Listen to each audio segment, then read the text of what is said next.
بسم الله الرحمن الرحيم.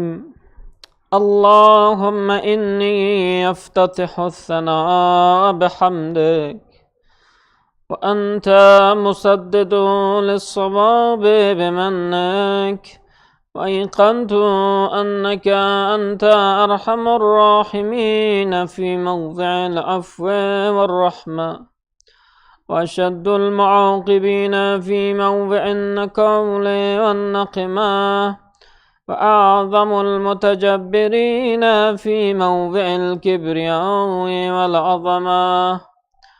اللهم أذنت لي في دعائك ومسألتك، فاسمع يا سميع مدحتي، وأجب يا رحيم دعوتي، وأقل يا غفور عثرتي.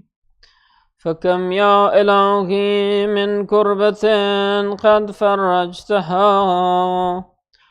وهموم قد كشفتها، وأثرة قد أقلتها، ورحمة قد نشرتها، وحلقة بلاء قد فككتها. الحمد لله الذي لم يتخذ صاحبة ولا ولدا، ولم يكن له شريك في الملك، ولم يكن له ولي من الظل، وكبره تكبيرا. الله أكبر، الله أكبر. الحمد لله بجميع محامده كلها، على جميع نعمه كلها. الحمد لله الذي لا مضاد له في الملك، ولا منازع له في أمره. الحمد لله الذي لا شريك له في الخلق، ولا شبيه له في عظمته. الحمد لله الفاشي في الخلق أمره وحمده، الظاهر بالكرم مجده، الباسط بالجود يداه، الذي لا تنقص خزائنه، ولا تزيده كثرة العطاء إلا جودا وكرما. إنه هو العزيز الوهاب. اللهم إني أسألك قليلا من كثير، مع حاجة بي إليه عظيمة، وغناك عنه قديم، وهو عندي كثير، وهو عليك سهل يسير. اللهم إن عفوك عن ذنبي، وتجاوزك عن خطيئتي، وصفحك عن ظلمي، وسترك على قبيح عملي، وحلمك عن كثير جرمي عندما كان من خطئي وعمدي. أطمعني في أن أسألك ما لا أستوجبه منك، الذي رزقتني من رحمتك، وأريتني من قدرتك، وعرفتني من إجابتك، فصرت أدعوك آمنا، وأسألك مستأنسا لا خائفا ولا وجلا، مدلا عليك فيما قصدت فيه إليك. فإن أبتع عني أتبت بجهلي عليك، ولعل الذي يبتع عني هو خير لي لعلمك بعاقبة الأمور. فلأم أر مولا كريما أصبر على عبد اللئيم منك علي. يا رب إنك تدعوني فأولي عنك، وتتحبب إلي فأتبغض إليك، وتتودد إلي فلا أقبل منك، كأن لي التطول عليك، فلم يمنعك ذلك من الرحمة لي والإحسان إلي والتفضل علي بجودك وكرمك، فارحم عبدك الجاهل وجد علي بفضل إحسانك، إنك جواد كريم. الحمد لله مالك الملك مجري الفلك مسخر الرياح فالق الإصباح ديان الدين رب العالمين.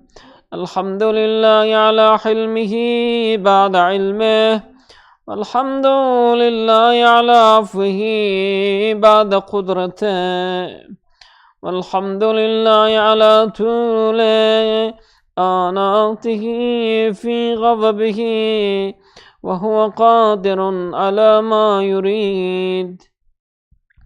الحمد لله خالق الخلق باسط الرزق فالق الإصباح ذي الجلال والإكرام والفضل والإنعام، الذي بعد فلا يرى وقرب فشهد النجوى، تبارك وتعالى.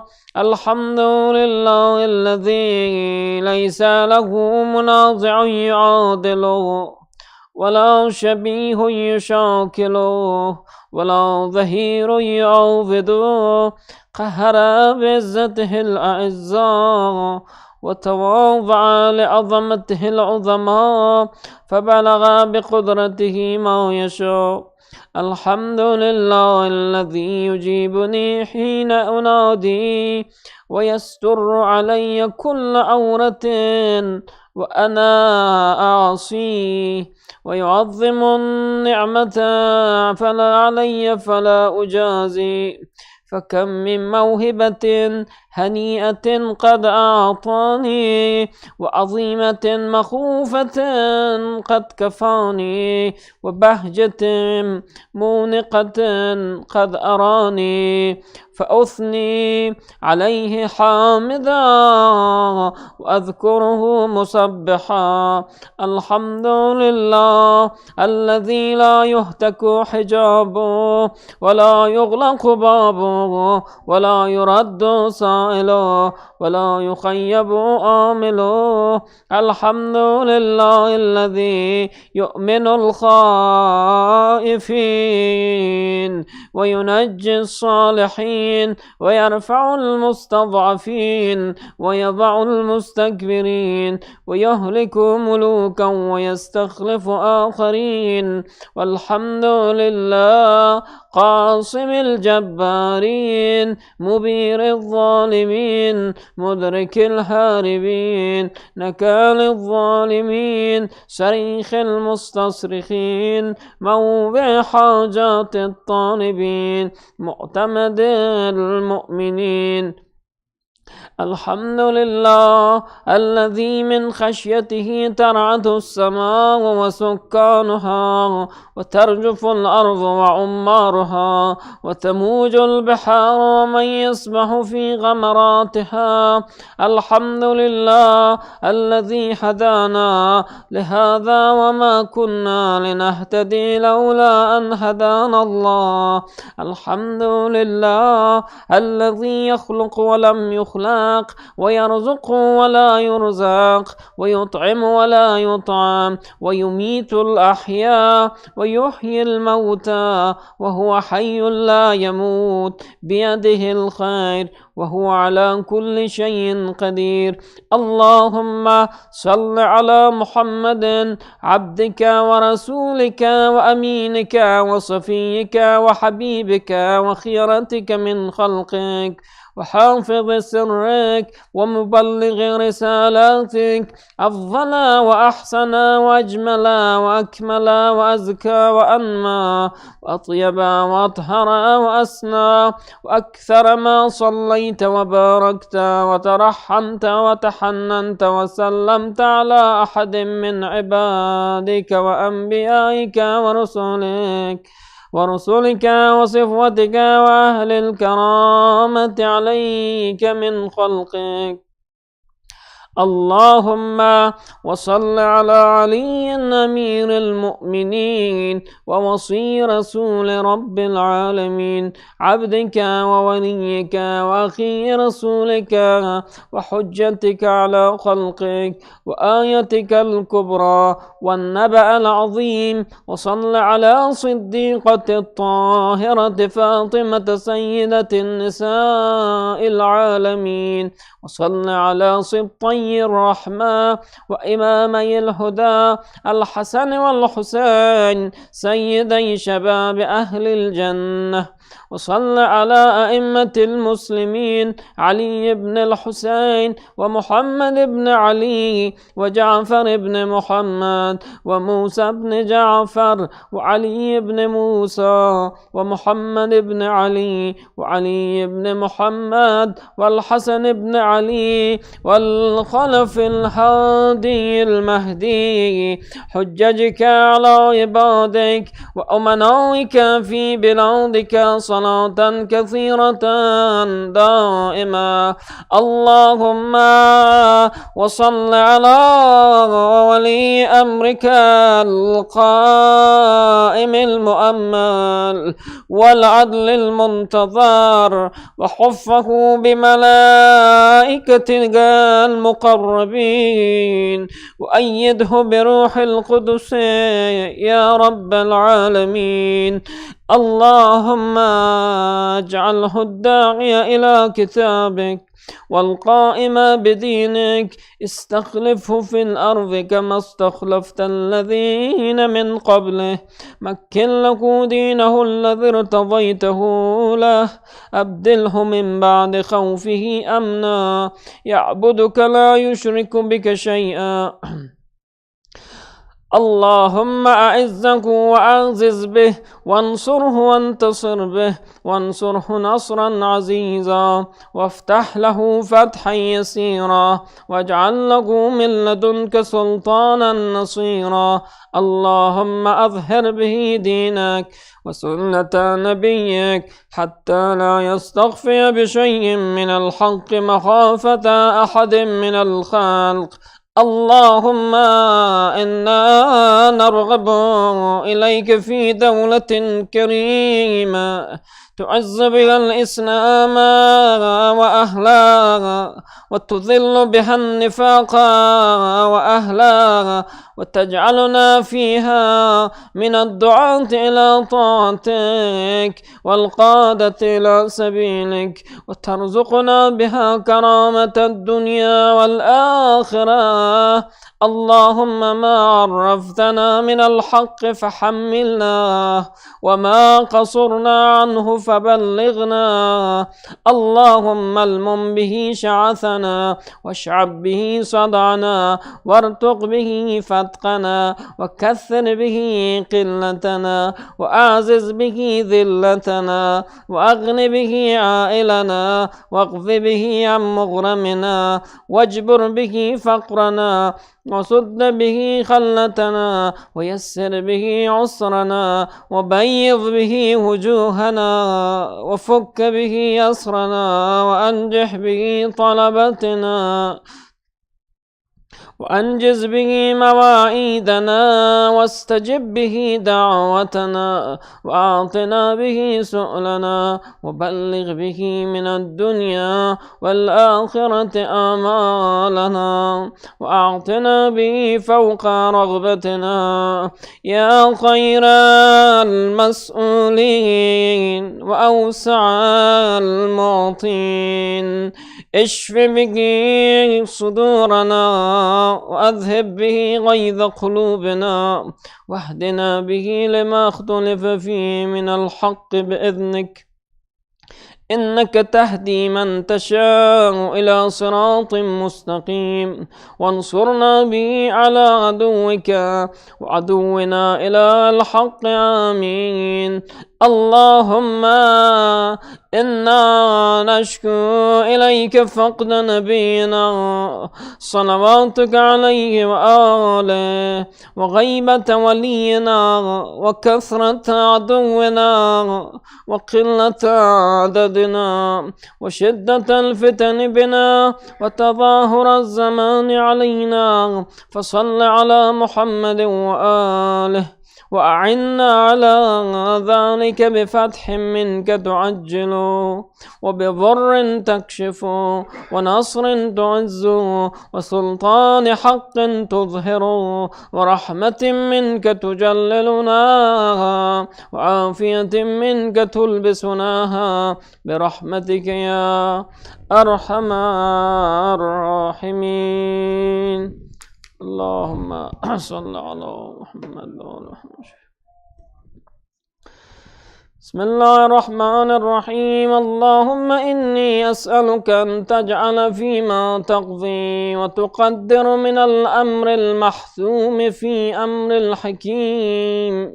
الأمر الحكيم من القضاء الذي لا يرد ولا يبدل أن تكتبني من حجاج بيتك الحرام المبرور حجهم المشكور سعيهم المغفور ذنوبهم المكفر عن سيئاتهم. وأن تجعل فيما تقضي وتقدر أن تطيل عمري في خير وعافية وتوسع في رزقي وتجعلني ممن تنتصر به لدينك ولا تستبدل بي غيري.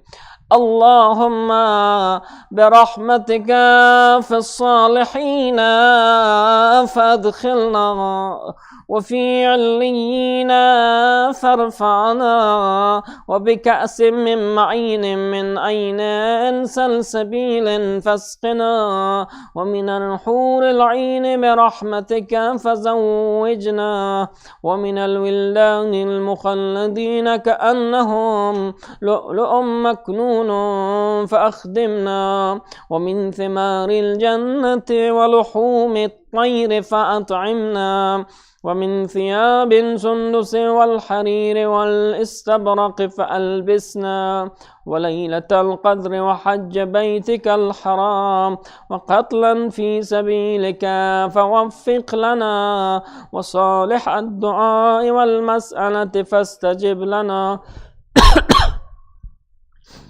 وإذا جمعت الأولين والآخرين يوم القيامة فارحمنا وبراءة من النار فاكتب لنا وفي جهنم فلا تغلنا وفي عذابك وهوانك فلا تبتلنا ومن الزقوم والضريع فلا تطعمنا ومع الشياطين فلا تجعلنا وفي النار على وجوه فلا تكببنا ومن ثياب النار وسرابيل القطران فلا تلبسنا ومن كل سوء يا لا إله إلا أنت بحق لا إله إلا أنت فنجنا. اللهم صل على محمد وآل محمد. اللهم رب الشهر رمضان الذي أنزلت فيه القرآن وافترضت على عبادك فيه الصيام. صل على محمد وآل محمد وارزقني حج بيتك الحرام في عام هذا وفي كل عام، واغفر لي تلك الذنوب العظام، فإنه لا يغفرها غيرك يا رحمن يا علام. اللهم صل على محمد وآل محمد. أعوذ بجلالك وجهك الكريم أن ينقضي عني شهر رمضان، أو أن يطلع الفجر من ليلة هذه ولك قبلي تبعة أو ذنب تعذبني عليه. اللهم صل على محمد وآل محمد وعجل فرجه الشريف.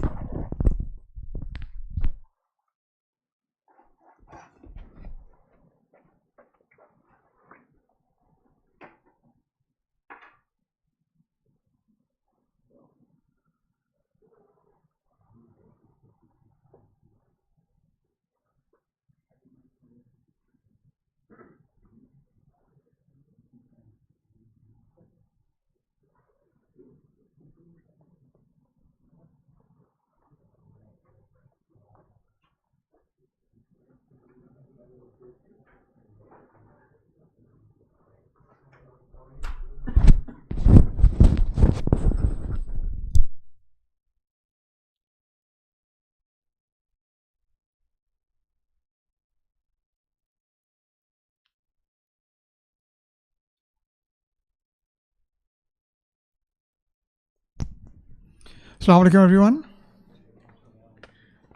Today is day 11th of this month of Ramadan and 11th program at our center. Inshallah, we'll continue throughout the month of Ramadan every day, starting with the dua iftitah, all the Ramadan dua, and then followed by lecture by our alims, and followed by iftar and inshallah Jama Salat and iftar.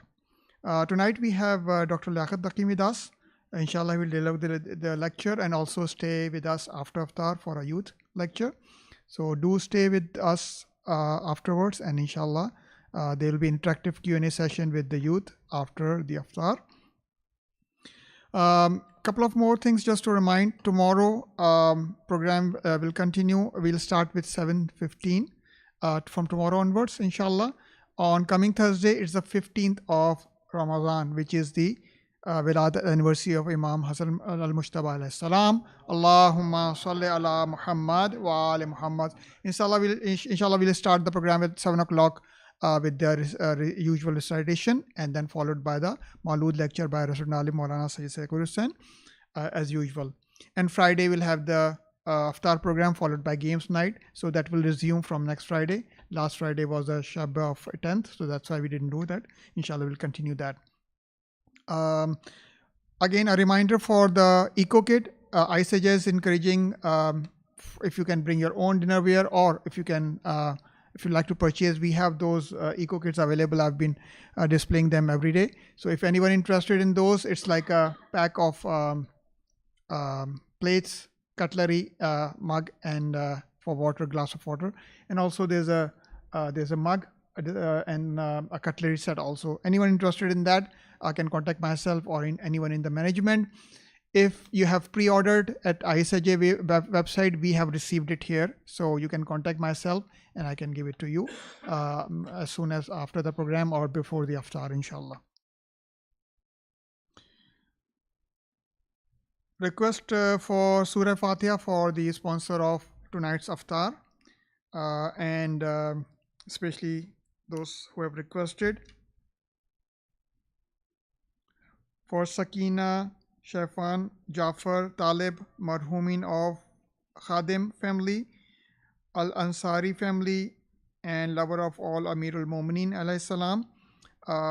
Anyone who has donated for Ramadan or any time throughout the year, or any cause to promote the mazhab of Ahl Bayt alayhi salam anywhere in the world, any volunteers who are no longer with us, kul mu'minin and mu'minat, muslimin and muslimat. Al-Fatiha. Bismillahirrahmanirrahim. Alhamdulillahirrahmanirrahim. Maliki yawmiddin. Iyyaka na'budu wa iyyaka nasta'in. Siratal ladzina an'amta alayhim ghayril maghdubi alayhim waladdallin. Allahumma ighfir lil mu'minina wal mu'minat wal muslimin. Lastly, a request for Amma Yujibul for people who are in needs for du'as, anyone who is suffering anywhere in the world. Let's pray 5 times all together. Bismillahirrahmanirrahim. Amma yujibul muhtarra iza da'ahu wa yakshifu su. Amma yujibul muhtarra iza da'ahu wa yakshifu su. Amma yujibul muhtarra iza da'ahu wa yakshifu su. Amma yujibul muhtarra iza da'ahu wa yakshifu su. Amma yujibul muhtarra iza da'ahu wa yakshifu su. Ya Allah, birahmatika ya arhamar rahimin. And now, with your loud salawat, I'll request Dr. Taqim to start his lecture. Bar Muhammad wa ali Muhammad salawat. Allah.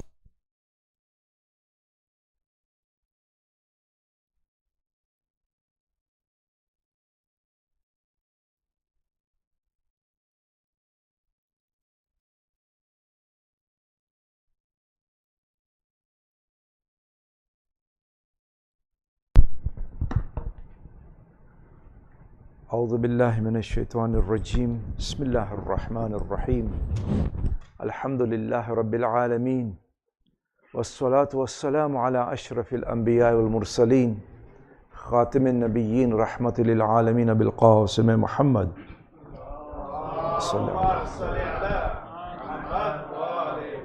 وعلى أهل بيته الطيبين الطاهرين. أما بعد، فقد قال الله سبحانه وتعالى في كتابه المجيد وقوله الحق. بسم الله الرحمن الرحيم. يا أيها الذين آمنوا اتقوا الله حق تقاته ولا تموتن إلا وأنتم مسلمون. صدق الله العلي العظيم. صلوا على محمد وآل محمد.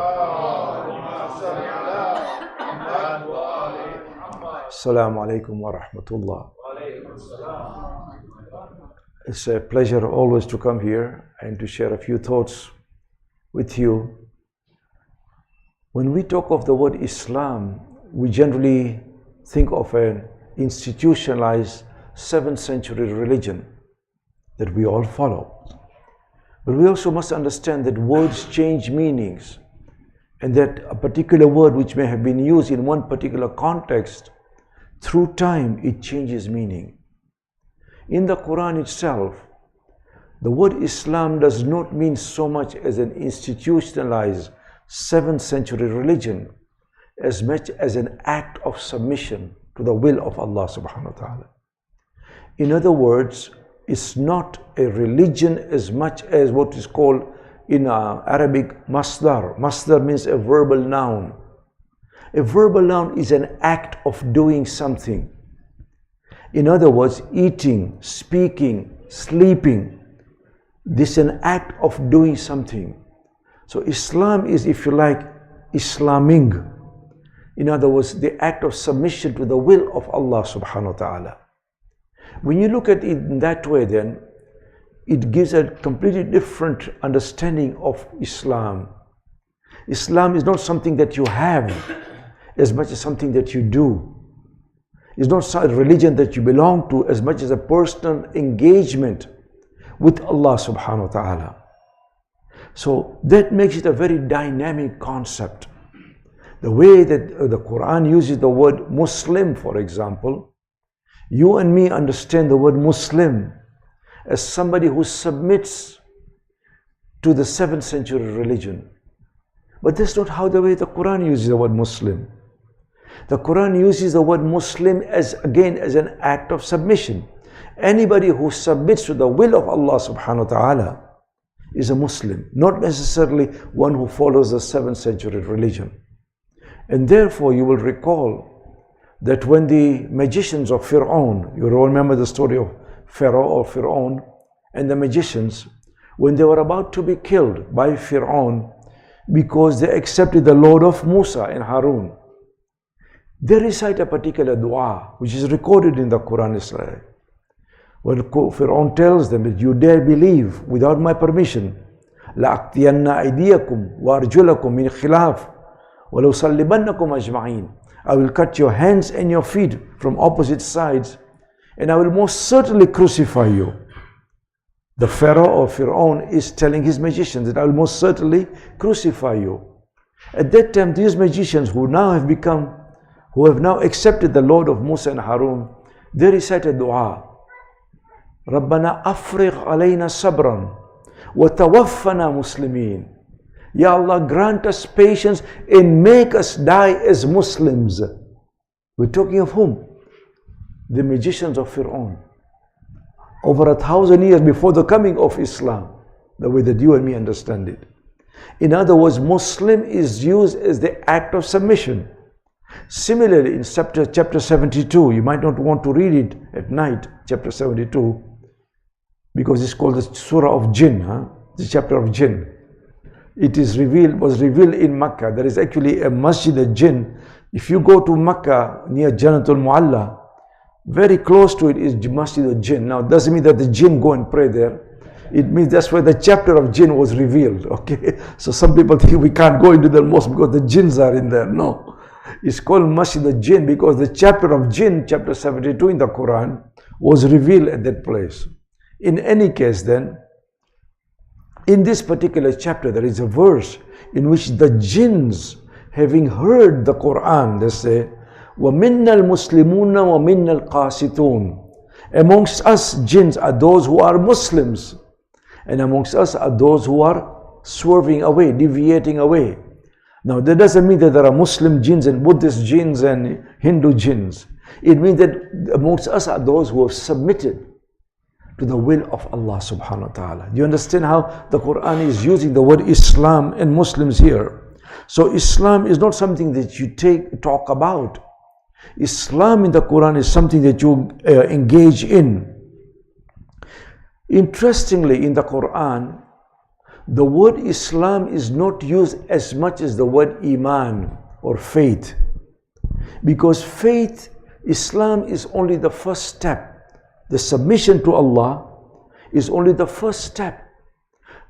Engagement with Allah, bonding, building that close relationship with God is the second step. And therefore you find that the word Iman is used at least 45 times. Whereas Islam is used 8 times in the Quran. That tells us something. Unfortunately, many a time we use words, but we don't even ponder over them because we don't even understand what they mean. There is a distinction between faith and belief. We often use the words faith and belief almost simultaneously, almost as if they mean the same thing. If I say I have faith in God and I believe in God, am I saying the same thing? The two are different. And how you connect with Allah makes a big difference between how you use these two terms. In Arabic, belief is the word aqidah, whereas faith is the word iman. In Arabic terms, and again we almost have to be Arabs to understand this, there are certain verbs which are transitive, other words which are interactive. Transitive are those words that you interact with. There are certain verbs which are passive that you receive. The word iman is interactive. In other words, you don't just receive faith, but you give faith in return. That's why, and this becomes very awkward in English, you never say in Arabic, I have faith in God. In English we say, I have faith in God, I have faith in you. You don't do that in Arabic. You don't say li iman billahi. You say u'minu billahi or amantu billahi. Literally means I am doing faith. Literally you are saying in Arabic, I'm doing faith. You're not saying I'm having faith. Because faith is something very dynamic. When you have something, means maybe you have it, you don't have it. But when you are doing something, it means you are interacting with it. In other words, faith is a personal, deep engagement with the divine. It is very different from belief. We all believe in one God. We all believe in the prophets. We believe in Ma'ad, in the Qiyamah, in the hereafter. We believe in the Imams and so on. Belief in something that we all share. Whereas faith is the personal engagement with the divine. So whereas our beliefs are the same, our faith is very different. The way that I engage with Allah is very different from the way that you will engage with Allah, very different from the way that He will engage with Allah. Because we all connect with Allah very differently. And therefore, I can study the beliefs of people. I can study the beliefs of Jews, of Buddhists, of what Christians believe. But I can never study the faith of Jews or Christians. I cannot even study the faith of Muslims. Because faith is very internal. I cannot enter into your heart to see how you are connected with Allah subhanahu wa ta'ala. I can say that Muslims believe in God, Muslims believe in this, Muslims believe in that. But faith is very internal. Something that we engage with the divine. And many a time, we think that we have faith. In reality, we only have belief. Because faith can increase or decrease. Belief cannot. I cannot say that I believe in God more today than I believe in Him yesterday. But faith will change according to our action. And therefore the Quran says in chapter 48, هُوَ الَّذِي أَنزَلَ السَّكِينَ فِي قُلُوبِ الْمُؤْمِنِينَ لِيَزْدَادُوا إِيمَانًا مَعَ إِيمَانِهِمْ. He is the one who sends tranquility. He sends sakina, meaning tranquility and peace, to those who do faith, so that their faith can increase more and more. In other words, when you do good, when your faith is active, Allah sends you sakina or peace and tranquility, so that your faith, your connection to Him can increase. But when we do evil, we become disconnected from Allah subhanahu wa ta'ala. Sallu ala Muhammad wa ala Muhammad. To show you that there is a difference between belief and faith, I can say I believe in shaitan. In fact, I must say I believe in shaitan because the Quran talks about him. But can I say I have faith in shaitan? If I have faith in shaitan, I'm in trouble, my friends. In other words, there is a distinction between belief and faith. Belief is something, as I said, that we all share. Faith is a personal connection. You will see this many a time. I've seen it too. Many a time you go to an Islamic country, the moment the plane takes off, the aircraft takes off, the hijab go off and the lipstick come on. Haven't you seen that? And I'm like, we are closer to Allah. You should have double hijab here, not lesser hijab. But it goes to show one thing. What they were doing was practicing something which was brought about by social pressure. The moment the pressure was removed, the true colors are seen. My friends, faith does not believe on where you are. Faith believes or is connected with who you are. You can be in Mecca and be the perfect kafir. You can be in the North Pole and be the best Muslim. Because faith is not connected to the ground, to the land. It's connected to your heart. You connect and move with your faith wherever you are. And therefore those who just practice Islam for the sake of showing off to others, that was just belief for the sake of others. And I'm not going to judge who is believing and who is not. That's not my business. But all I can say is that our faith should remain static or even increase wherever we are. It does not decrease depending on the number of people who are watching us. Sallu ala Muhammad wa ala. You will notice one thing also, that we put a lot of emphasis on belief. We're taught how to believe and what to believe when you go to the madrasa. Yet we are never taught how to engage with Allah. We hardly talk about how you can cement and increase your connection, your bonding with Allah. Because belief is on the outside, as I say, what we believe in. But faith is a personal engagement with the divine. Faith is dependent on the person, not on the religion. And therefore, the same religion can create different faiths, but one belief at the same time. I hope you see the distinction between the two. There is something else that the Quran wants us to understand.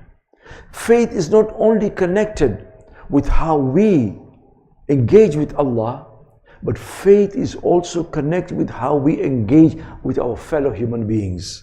And I'm saying fellow human beings.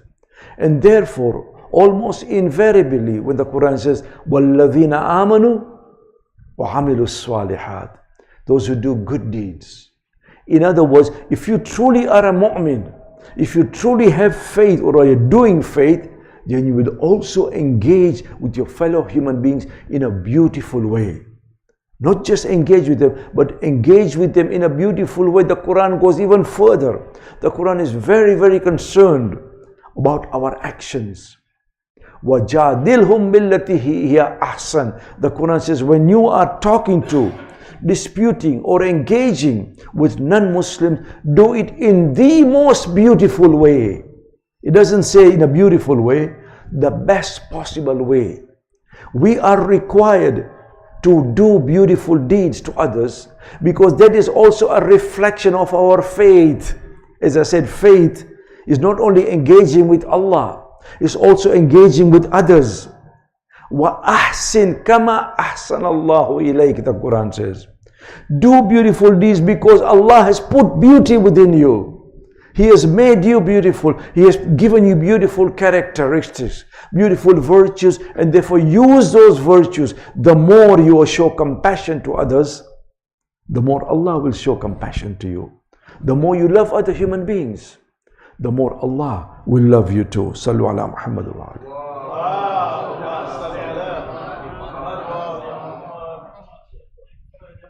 Islam then does not only mean submit to God, but it goes further. It means to dedicate your whole life to Him only.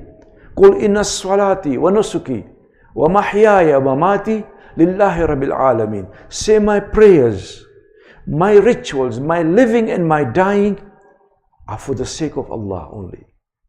I find, and I speak my mind, that we talk more about Islam than we talk about Allah. We talk more about Islam, the outward, than about Allah. And we judge others based on their religiosity. My friend, that's a mistake. Do not judge others by their outer appearances. Somebody said very correctly, and my Urdu is what we call Urdu ya ki cinema, you know. Not very good. Cinema's Urdu. But they say on Urdu, Dadi Islam mein hai, lekin Islam dadi mein nahi hai. Huh? The beard is in Islam, but Islam is not in your beard. I can grow the longest beard, God forbid, I can still be the worst hypocrite. So don't judge a person because of their hijab and because of their beard, etc. That doesn't mean anything. What matters is how we engage with the divine, how good we are as human beings. We talk more, as I said, about Islam than about Allah. Interestingly, the understanding of the word Islam changes in the medieval century. As I mentioned, that Islam in the Quran is an act of doing something, not of having a religion, not of belonging to a religion. It's an act of doing and engaging with the divine. But in the medieval ages, we find the word Islam changes.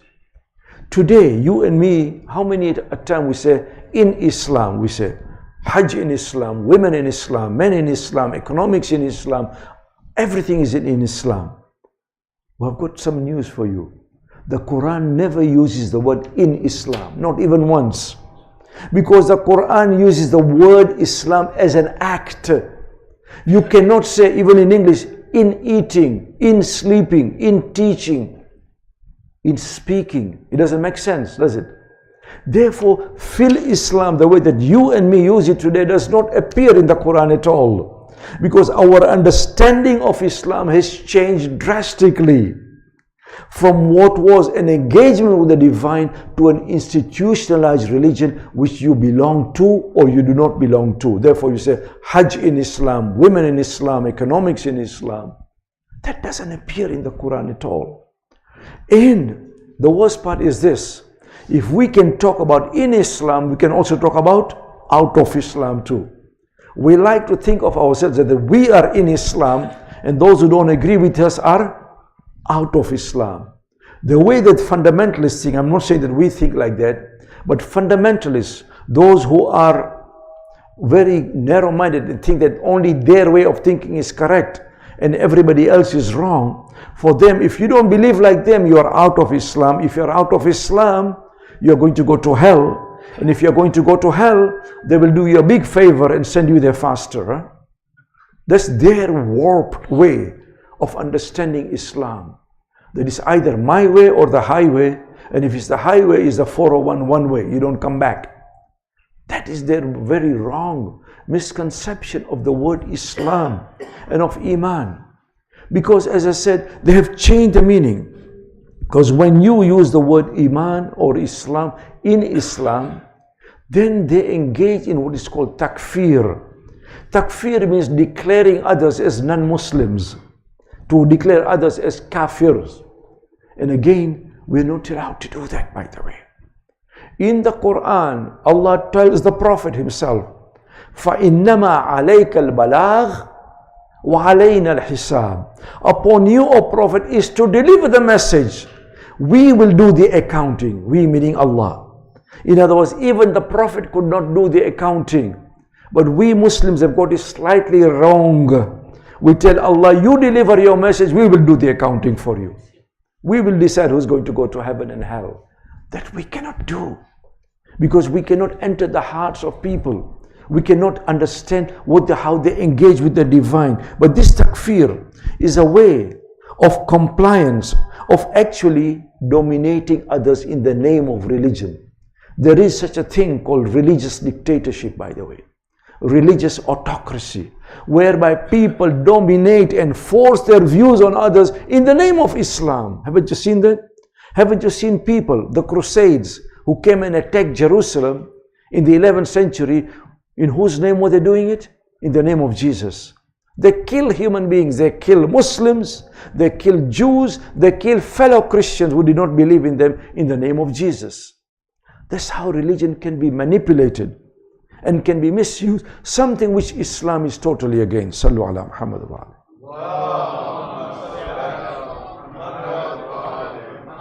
When we misuse religion in the name of dictatorship, then instead of us becoming God-like, we make God human-like.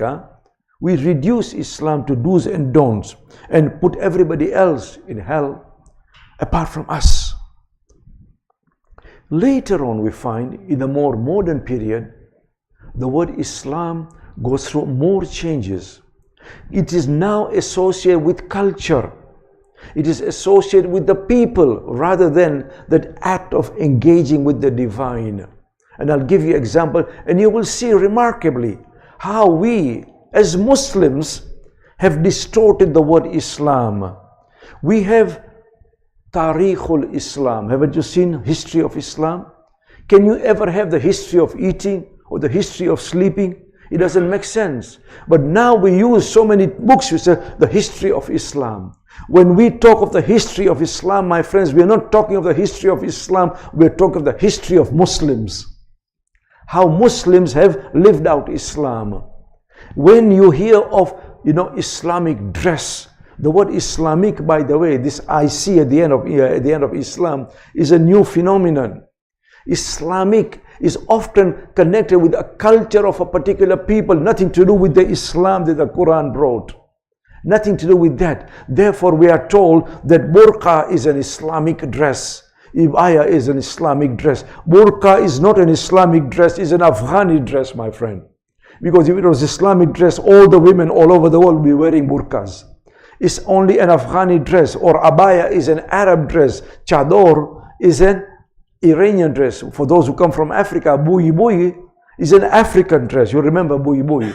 By the way, bui bui, for those who do not know, literally means a web, spider's web. So a woman is covering herself in a spider's web when we use the term bui bui. But we used to use that in Swahili. Hijab is called bui bui, and so on. But that's besides the point. What I'm trying to drive at is that the word Islam has changed meaning from what was originally an engagement to becoming a cultural phenomenon. And therefore we talk of Islam in Canada, for example, or Islam in Africa.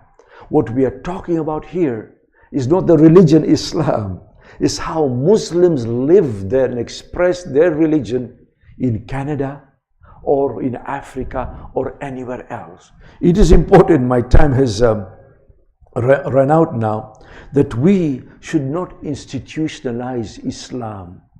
Because when we institutionalize Islam, we reduce Islam to do's and don't do's, the outer rather than the inward. We focus so much on the rituals that we forget the spiritual. I'm not saying the rituals are not important. I'm not saying we shouldn't pray, we shouldn't fast. Of course we must do that. But those are the beginning of the real Islam. I've just come from Umrah, and what do I see? When people are doing the tawaf, they're taking out selfies. They're talking on the phone while doing the tawaf. And I'm like, what is the point of tawaf if you're talking on the selfie or talking to somebody? They are actually doing video photography, whatever they do, they are doing videoing, and somebody is saying, look how I'm doing the tawaf. Oh my God. Then we lose track. The tawaf is one of the most sublime, the most spiritual moments in your life. And I want to share with you something because my time is short. But I discovered one beautiful way of doing the tawaf, which totally changed how I did the tawaf before and how I do it now. You know what I was doing? I was reciting Jawshan e Kabir while I was doing the tawaf.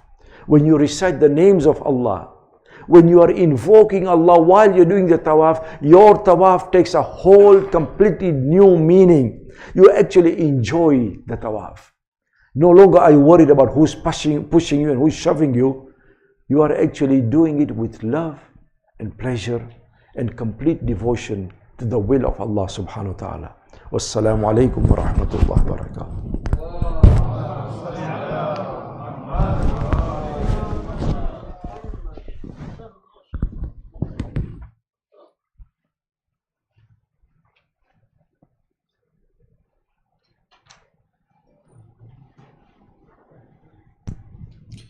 Thank you, Dr. Saab, for the enlightening lecture. Just a kind reminder, do stay with us.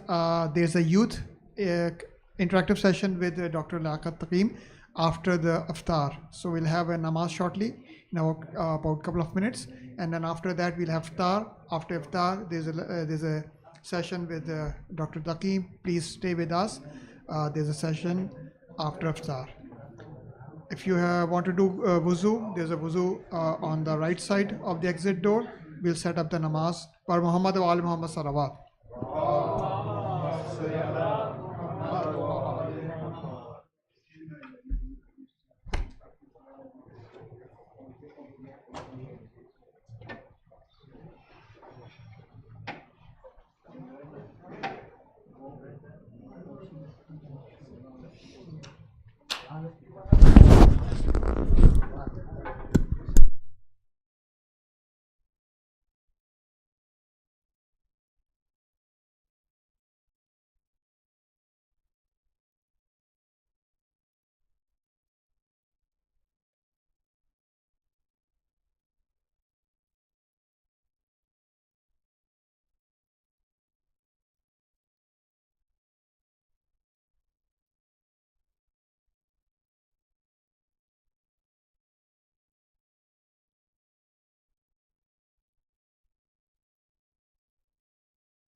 بسم الله الرحمن الرحيم. سبحان الله والحمد لله ولا إله إلا الله والله أكبر.